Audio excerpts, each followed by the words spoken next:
So are bullion dealers ripping people off, or are they just trying to survive in what is a very tough market? Today I'm going to break down the truth about the people behind the counter, and just so you know, it's not all black and white. For example, I'll talk about fair dealers, who right now, there's one that I know that has a spread on Silver Eagles that's just around $2 between their buy and their sell. That is well under 10%. And I'll also tell you a story about a dealer that did one of the biggest ripoffs I've ever heard of, and I've shared it on the channel before, but if you haven't heard it, I'll just tell you that this dealer should be in jail. So make sure you stick around for that story and more, but do me a favor, if you have any stories about bullion dealers, good or bad, that you've experienced, leave a comment down below because I want to see them. I'm going to read every single comment on this video, and I want to hear your stories about bullion dealers. So do that, and do me a favor, don't forget to like and subscribe and help us continue to grow. And also, if you're looking for a new bullion dealer and have never checked out SD Bullion, new customers can get 5 ounces of silver or a 10-gram gold bar at spot by going to sdbullion.com/new. Thank you to SD Bullion for sponsoring my channel.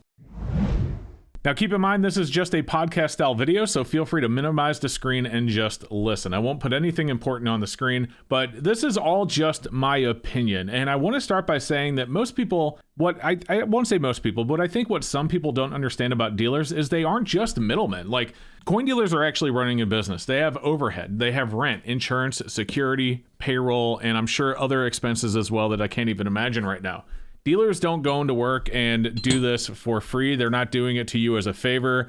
They're in the business to make money. Now, I've gotten a lot of comments from people over the years, especially when I'm interviewing coin dealers or when I'm calling coin shops. They will ask the question of, well, if coin dealers believe in gold and silver is real money, then why are they selling it? Well, last I checked, most landlords, I'm not saying all of them, there's always going to be exceptions, but most landlords, insurance companies, security people, and even employees, they don't accept gold and silver as payment. And the reason for that is that while I believe, and I'm sure most of you watching this believe, that gold and silver are real money, what gold and silver is not, especially in the US, is currency. And I think that's where a lot of people get confused, because there is actually a difference between money and currency. Money is a store of value. It's going to hold its value over time. It's durable, divisible, portable, and scarce. I've actually talked about this on the channel many, many times. And historically, that has been gold and silver. Gold and silver have been used as money for over 5,000 years. It's easily divisible. It's portable, although there is arguments to be made that silver is not very portable because of its weight, but gold is very portable. It's very divisible, and it is scarce. Meanwhile, currency is just a medium of exchange. Now, gold and silver can be used as currency, and it has in the past, for example, when we were backed by gold and silver in the US, but it no longer is. And, you know, the US dollar, the euro, the yen, it's not backed by anything anymore. It is, by definition, a fiat dollar. It is backed by nothing, but it is what we use for day-to-day transactions. So, for example, like I said, those employees, they need their paychecks in cash, or US dollars, I should say, so that they can pay their rent with it, so they can fill their gas tanks, so they can go to the grocery store. Again, there are exceptions. There are going to be some businesses, some landlords, you know, even some grocery stores, who knows, some gas stations that will accept gold and silver. But for the most part, in almost all instances, except for a few, they are going to want the US dollar. But unfortunately for the US dollar, and I know all of you know this watching this, the US dollar will lose value over time due to inflation. It's designed to do so. Since 1964, I've said many times, a silver quarter will buy you a gallon of gas in 64, and it will do so still today. But a US dollar from 1964, a $1 bill in 1964 could have gotten you nearly 4 gallons of gas. Tell me anywhere in the US that you can get even a half gallon of gas for a $1 bill today.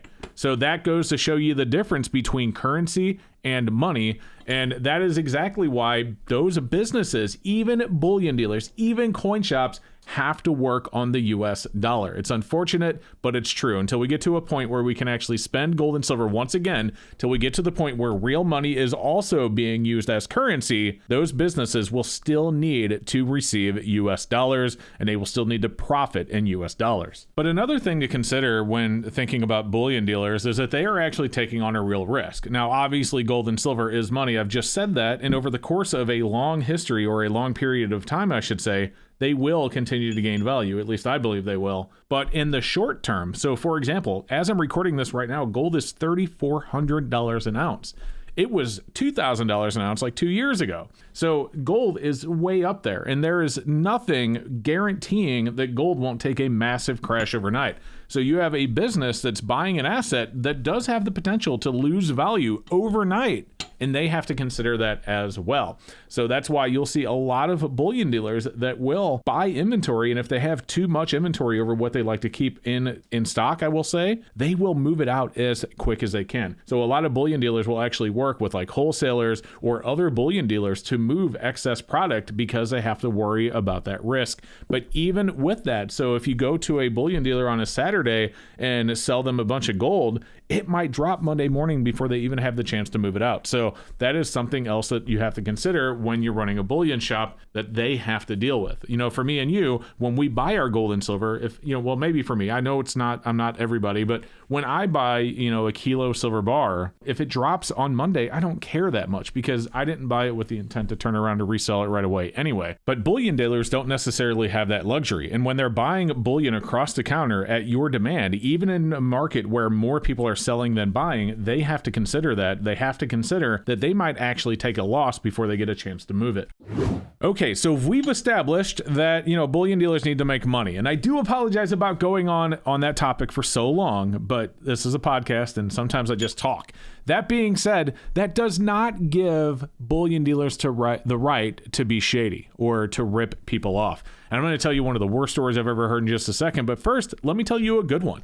There is a bullion dealer near me right now. They advertise their prices on their website. And I'm just going to give you an example. I'm not going to put anything on the screen since it's a podcast. But they have silver priced right now. Well, the silver spot price is $32.68. Their 2025 American Silver Eagles, they are paying if you were to take it into them and sell it. And by the way, they do honor this price. Not only do they honor it, but when you go in, they pull up the same sheet on their website that check prices themselves when they're buying. So 2025 American Eagles, right now, they're paying $35.03. That is spot plus $2.35. They are selling 2025 American Silver Eagles right now for $37.38. That is also $2.35 difference from their buy price. So they are only making $2.35, assuming that spot doesn't go down between the time they buy it and they sell it. If you don't know what the math looks like, with spot at $32.68, they are only making a difference of around 7%. Now, 7% may seem like a lot, but if you go into a Walmart, I doubt, and I don't know for sure, but I doubt there's a single product in Walmart where they're only making 7%. Most of the markups in places like Walmart are somewhere between 15 and 25%. So 7% for a business that has employees, rent, overhead, security, so on and so forth, and they're buying a risky commodity that could drop. And I don't mean risky in a long form. I mean risky from day to day that could drop before they sell it. 7% is not bad. But it gets even lower than that. They're 1 ounce gold Eagles. And by the way, the reason I'm not saying who this is, because if I do say it, people will say, oh, well, you're just doing this to plug this shop. So I'm not saying who they are, but this shop right now, 1 ounce American Silver Eagles, they have spot at $34.17. They are buying 1 ounce American Silver Eagles for $33.95. That is around $20 back of spot. However, they are selling them for $35.05. So the difference between their buy and their sell is only $110. That is only around 3%.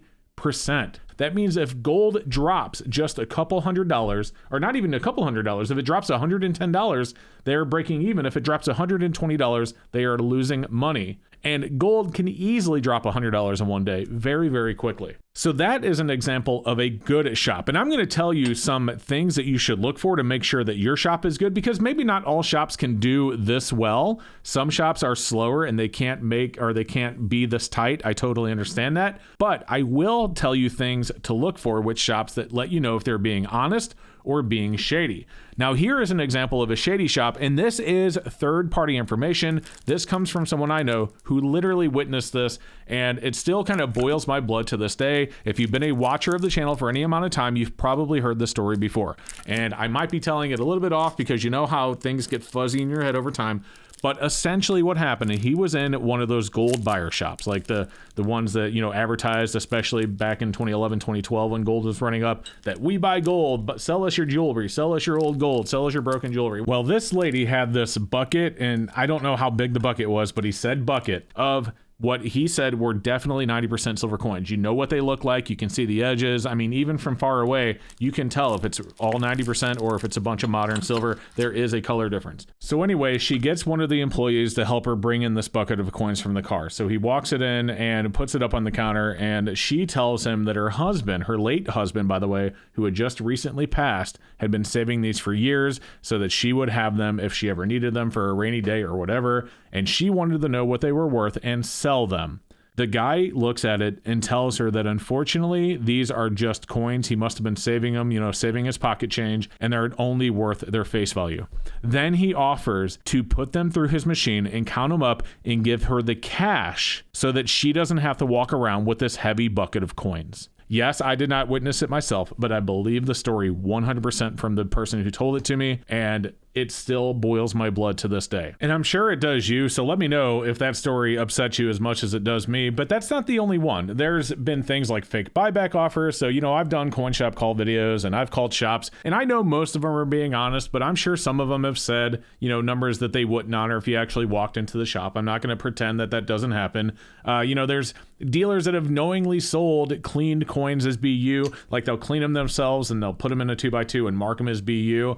And so many other stories that I've heard, maybe not as bad as the one that I just told, but definitely some really bad stories. That being said, there are ways that we can, spot what a good dealer is versus a bad dealer. Let me give you an idea of what maybe a good dealer is going to look like. So a good dealer is going to have very transparent pricing. Now, maybe not as transparent as the shop that I just talked about, with advertising their prices online. But when you walk in, they're going to tell you what they're selling it for, how much of it is over spot. They will explain the premiums and why the premiums are the way they are. Good shops will explain the differences between, say, rounds and eagles, and how you get more silver with with rounds than you would with eagles because of the premium difference. But with eagles, you will get a little bit more back when you sell them. And they're not going to try and push on you incredibly high premium items or push to you like slabbed eagles, say, oh, you should get 20 of these MS69 eagles. They're only $5 more per coin, but they're in a protective holder. They're not going to say things like that unless you ask about it. Now, I'm not saying they won't sell those products, but there's a difference between just selling those products to the people that are looking for them and pushing them on people so that they can make a higher profit margin. But yes, of course, good shops are also going to carry those products, and there is definitely a customer for them. No argument there.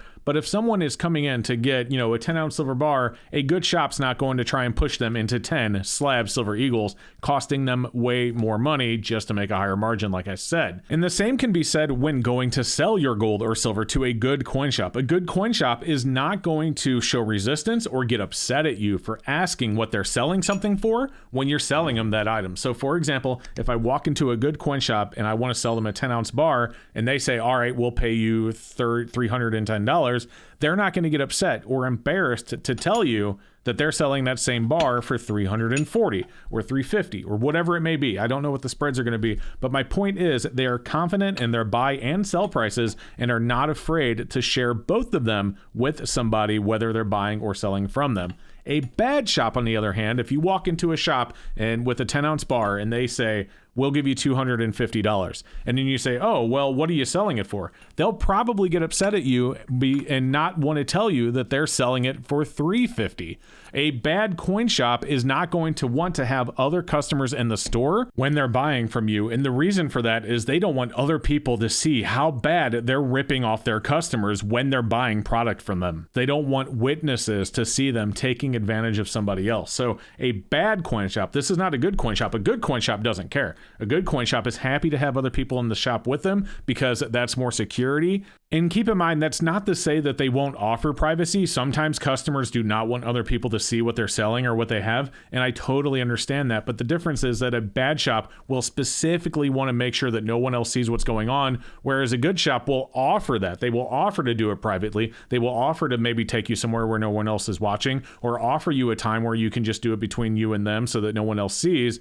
But they're not going to be upset if somebody walks in with, say, just a 10-ounce bar and is wanting to sell the 10-ounce bar. A bad shop's not even going to want people to sit there and watch them buy that 10-ounce bar in the scenario like I said earlier. So yes, I do understand the security is an issue for some people, and good shops will offer that security. They will offer that privacy. But the good shops also won't be upset if somebody else is just watching a regular, few $100 transaction on a 10-ounce bar, or maybe a tube of rounds or some Eagles or whatever it may be. And another thing a good shop is not going to be upset with that the bad shop may be upset with is if you tell them that you are shopping around to get the best price. A good shop has no problem with you taking your product elsewhere because, one, they believe that you should get the most that you can and that people should be fair with you, but also they are confident in what they're offering you. So they're not concerned that you're going to go somewhere else because what they offered you is a fair price. Whereas a bad shop, I have actually seen this personally, not just a third-party story, where a bad shop, when told that you're shopping around, will just refuse the deal with you. It'll be like, oh, well, I'm not interested, and they'll send you on your way. Why is that? Well, it's probably because they know that they are going to make you a lowball offer, or that that's all they want to pay is a lowball offer, and that you're just going to go elsewhere, and then you're probably going to leave them a bad review because they offered you half of what the shop down the street offered, or whatever it may be. So I'm not saying that a lot of shops do that, but I have actually seen it before where a bad shop literally will refuse the deal with you if you tell them that you're shopping around. And to be honest with you, if you tell a shop that you're shopping around and then they refuse to deal with you, that's probably not somewhere you want to sell your gold and silver anyway.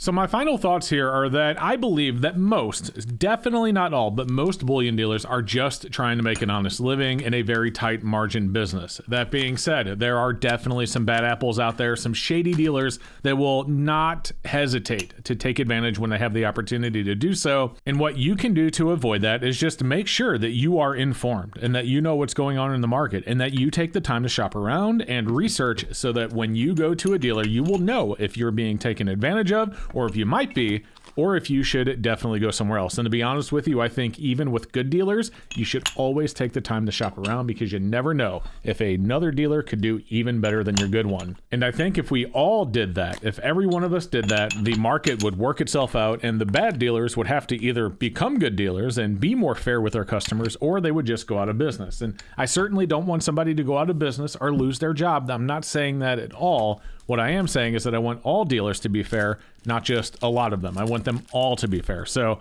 I don't think that's ever going to happen, but it would be nice. But let me know what you think. Comment down below. Please let me know. I want to hear from you. Don't forget to like this video and help YouTube recommend it to others. Don't forget to subscribe and help us continue to grow. I really appreciate it. And over half the people watching aren't even subscribed yet, so that would be great. Guys, thank you so much again for watching. Have a great rest of your day, and we'll see you next time.